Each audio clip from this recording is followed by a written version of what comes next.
jam hire mon bandiraɓe tedduɓe musidɓe sehilaɓe diniral jamma bela hetto bela jamma bela wona lacciri sanu sahangel hande noon eɗen jiiɗi rutade en dikiri joom mawlo tawi ko deftere nde mawɗo men Yerodoro Diallo windanno en deftere welde jalnide ɗum noon koye mayre jiɗɗen arde so Allah jaaɓi.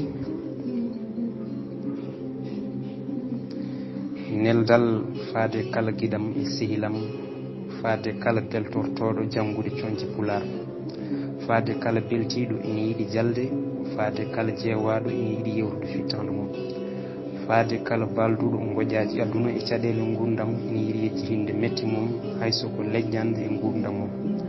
Mbiɗa nelduma dikkiri joom mawlo mo kesi mum kadi tidde mum haalede o ara o yewruma ñalɗi dikkiri bewnaɗo, dikkiri akbali, dikkiri nalanki, jimowo, gamowo, koɗowo, kaalowo, jettowo, jennowo, liɓowo koode lamɓe, ngabbinowo koode woɓɓe e weeyo teddugal, ñalɗi mum e sahitaki, ñalɗi mum e wasetaki, ñalɗi mum e wuro aali juumo, hammadi e luggi cafali, hammadi jangowo, hammadi bajoroɗo, jammaji mum e beeli cayɗe, jammaji mum e beele ndendi, kirɗeli mum e ceenel buudi. Dikkiri ceerno mo yejjirani nalankagu mo ƴiwonde ngaluji toɓani wuro weeli ladde jaram Yerodoro Diallo. Cukagu hammadi meeɗi wadde goto e yontaji e woturi e nokkuji e nder hirnangue Afrique suko goto jibina e nder guure fulɓe nde wonno ko afu o innira hammadi.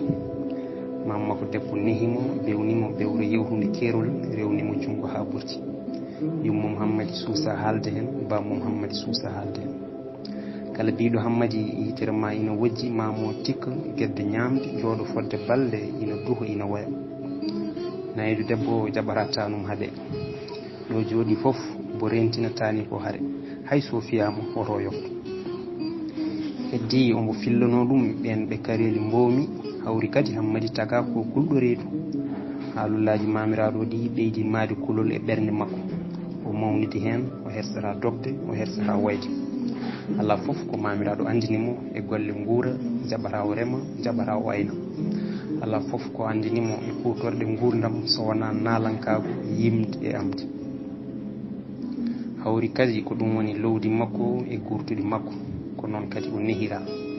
Kala ko menno yiide nalankino gollira o wiyata ko mamiraɗo addanamo ɗum. So salima addude o gedda ñamde ɗo on rewi foof koma addanamo ko yiiɗi ko. Koni o woniri hawo wawi gollirde kala ko nalankino gollira e kutorɗe welnere. Kala jimol o menno nande omo renigol. Nde ɗo bewre e nguɗo nalankago rewi hammadi haw wonti puyɗo. O anda ɗo foti joɗade e mbo foti joɗodade, o anda nafoore makko. Hammadi ko bonɗo mbaadi parniɗo ha ɓurti, jalniɗo ha ɓurti. Saabu makko e golle makko e haala makko foof ina jalni. Kono ko belɗo ƴiƴam jiiɗaɗo yimɓe famɗuɗo mette tusɗo gacce mbo kesi mum kadi tidde mum ha leti. Hammadi wuuri e nde ɗo bewre haw dañi duuɓi 15. Mam makko neɗo mo mbayi, mbam makko yiɗi heɓɓirade needi makko gila ɓurani ɗo bonde o ɓoccito juuɗe o fatirimbo e golle gurdam o watti hammadi gaynako o taƴani ɗum hoore baali o ayno. Kono so hammadi ina tawa aynoyde dawdata koye hoddu walla ñañol walla baylol e liite o ɓeydi dañde no timminiri nalankagu makko. Hammadi yirel aynoɓe baali. Hammadi yirel ko aynoɓe baali koɓe sehilaɓe ñande foof kamɓe dawdata gaynaka. Kono yirel ko guejem yiɗata ko gollinde hammadi. Hammadi kamne yiɗata ko gollinde yirel. Nde wonno ko yirel ɓuuri wonde guejem joyi jo foof o adda hujji makko puyɗo beele hammadi ina forlanamo baali makko. O wi oye hammadi tinno guiƴam dog forlanam baalam ɗi duwalam ngol ina yolbi mi wawa dogde. Hammadi doga forlanamo baali makko. So baali ɗi duttima kadi o wiya tinno hammadi guiƴam forlanam baalam ɗi hami gayni yeesade. Nde ɓooyi hammadi tampi o watti saltade hujjaji yirel ɗi. kono yiɗi salorade ko hujje e hujje ɓe jeehi seeɗa kadi o wi o Hammadi ya dañ dono forlana balam ɗi hami ñitto. Hammadi wi mi wawa mbiɗo wuuɗa. Yerel dogi forlo e baali mum arti. Hammadi dogi forlo e baali mum ɓe kawri. Hammadi yiɗi yoftade ko gollinta ɗum ko. O wi o Yerel forlanam balam ɗi hami ƴewta ɗo poolel jiyannomi ɗo rawani ngel. Yerel wi foftini hoorema poole hikka ɗi taweta he cabbule rawanɗi ar forlo e baali ma guila goddani. Ɓe jeehi seeɗa kadi Hammadi wi o Yerel forlanam balam ɗi takko ƴiwone nde mbiɗi juula. Mi nani hanki ceerno Alfani wi julde ene moƴƴi. Yerel wi an ka pijo holne mbattuɗa julde. Hammadi wi hay mi silmini.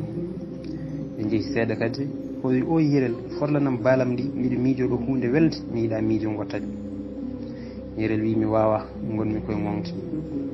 Hammadi wimo yo gosɗe donde a ɓowliredu ñaw wona ko min ñallata ɗo forlandemo baalima ɗi potoji filto yande mumen.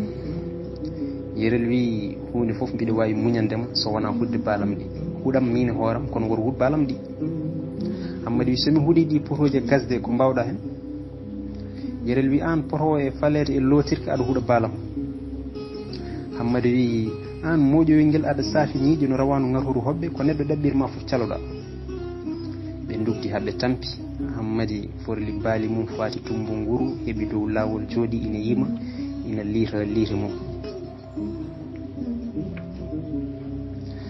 ɗon tan o soyni sernaɓe tato ina ngara ina jogui asala lella eɓe jiiɗi feccude kono ɓe ngala leɗɗe. Eɓe ngara haɓe coyni Hammadi ina jooɗi e foɓe lekki ina liita. Ɓe mbi eyo Allah foftini en gaynako nani jooɗi tawanomo jogui laaɓi. Ɓe ngari haɓe jetti ɓe calminimo ɓiɗɗo jaam ñalli. Hammadi wi yon guur cellon. Sernaɓe ɓe namdimo aɗa jogui laaɓi peccanami en guutew. O wi mbiɗa jogui jiɗɗon ko peccugol Allah walla ko peccugol yimɓe. Ɓe jaali ɓe mbi an koye ka hastan koye aɗa andi kay min jiiɗi ko peccugol Allah. O ummi o laggi laaɓi makko hakki weeli o taƴi e tew he kettel togosel o totti goto e sernaɓe. O jaggi ko heddi e tew koko o totti ɗiɗaɓo. Hammadi wi tataɓo mbaba rewe mabɓe aɗa ñaago soɓe jaaɓi ɓe dokkuma hen. Ɗo tan sernaɓe laawi suwa ko ɗe golle goni min mbiya fecci mun ha fotoɗi. Hammadi wi wona mbiɗon ko feccere Allah koni o feccirta tagore makko hokka o haɗo hebbinano haɗo o he cellal mum. Kono so tawi ko peccugol yimɓe fondere ha fota hay goto jaɓata ɗawede walla ɓuurede. Ɓe mbi joni fecci min peccugol yimɓe. O fecci ɓe o fondi ha foti ɓe jeehi hawri e Yerel ari yi peccugol Hammadi ngol. O wi guiƴam a wona Allah de kono a fecciɓe peccugol makko ko ni tigui o feccirta tagore makko. Ƴeew tan guiƴam ngal ngu arɗo cillal mbondi joguimi tawde hay kanko o andano jawdi makko ndi foti tawde kala e jawdi wuuro ko ina fina darro koyɗe nayyi omo jogui hen temedere. Kono tan ƴeew Samba mbondi no woye wasde tawde ala foof ko jeeyani hoore makko. Sa heeɓi focco e galle makko tawata ko guertagal goɗɗo yeehiron. Eɓe jewta haɓe coyni Kumbayel hono yimmum Hammadi ina ara ina jaylo ho yetti.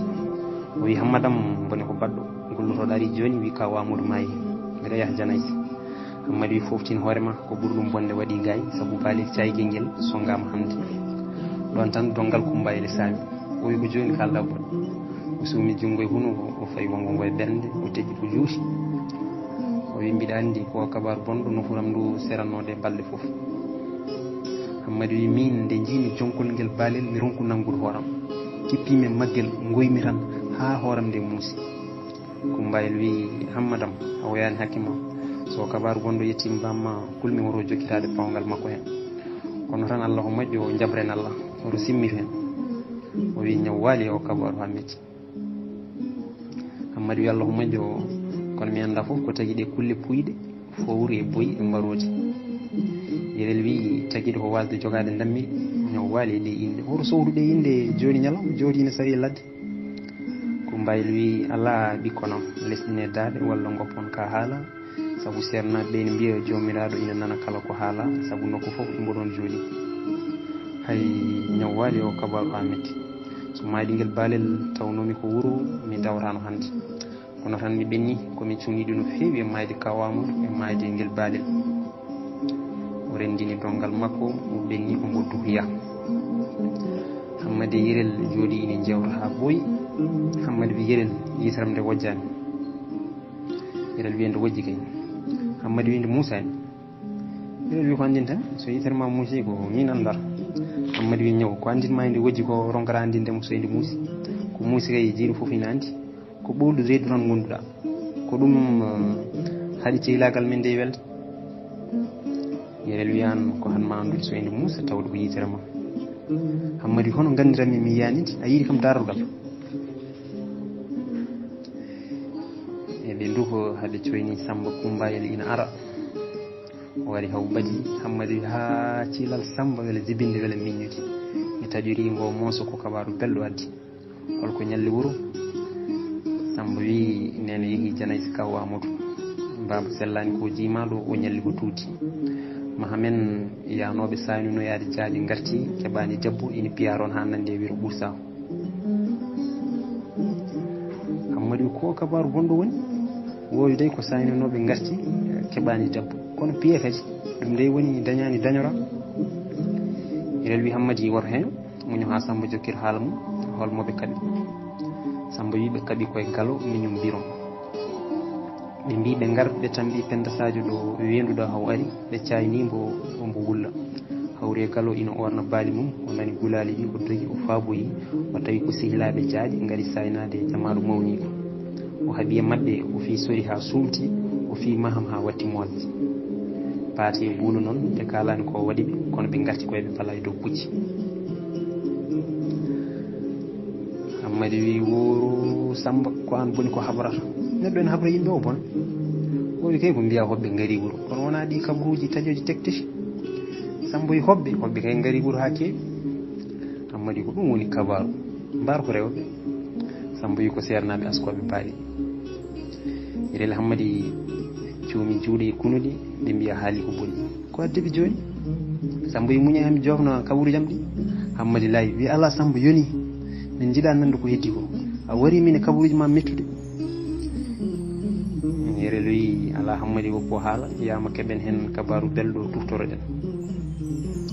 Hammadi wi ngol so haali tan o wiyata wuro ngo ñalli ko sumti ɗum noon o wasa haalde ɓuri. Yirel wi haal Samba yam. Samba wi ko garanmi joni ko mi hawre yimɓe dadiɓe ina naata wuro ngo.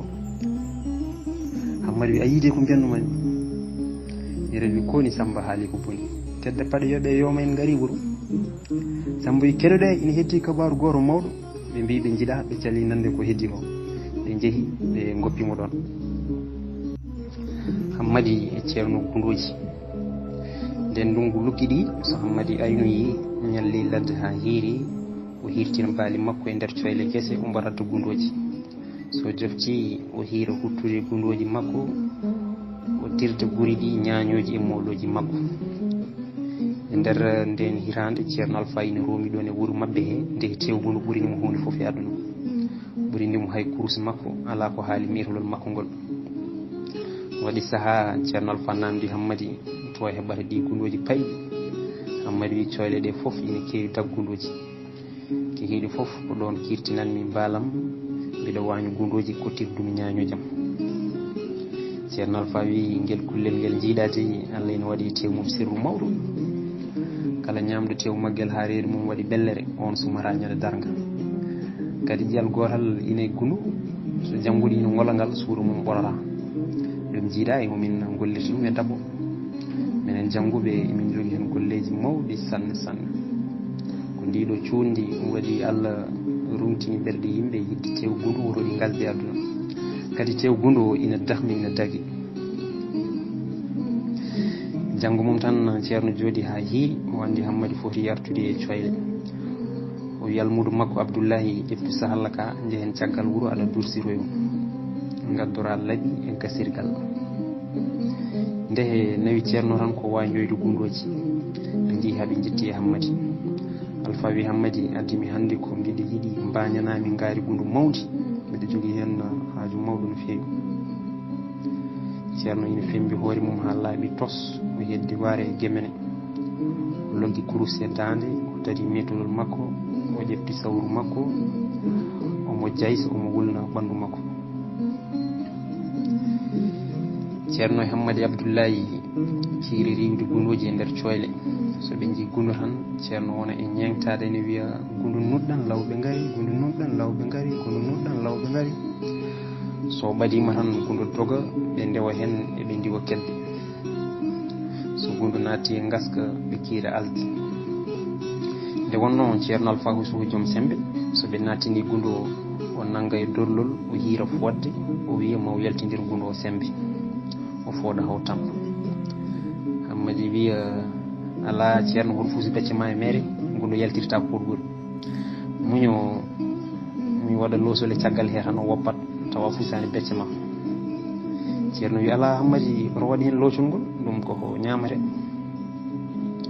ɓe gasa haɓe kebto hoore nde ceerno wi Abdoullahi addu ayo e laɓiki ɓato o turo o jikka gundu o mombamo aya haw leppa ɓe kirsa kono ayji ceerno ɗi fof ko haw suuɗa guire yimɓeɓe ko wañata gundoji ko o daña kadi no ambiri Hammadi e Abdoullahi ñande fof ɓe mbaɗa gundoji ɗiɗi tati ceerno ina dimba hoore ina dirmo ina moyta waare ina yetto jomum o wi hande kadi fayande warña ha jalabade ɓe gona toon ha futuro ɓenna tawa mawɓe ina paadi ceerno to juulirde wonti kihiɗi fof mawɓe juulirde jiita ceerno wona takusan wona futuro tawa on ina radda gundoji nder coyle guese so ceerno jofti hira debde gundoji mum ina yubba hen ayeji mum wiya woni koye safrade ni tan ceerno woniri wona mawɓe ina julne wona Abdoullahi ina jangguine saaha dursi o ha waɗi saaha goto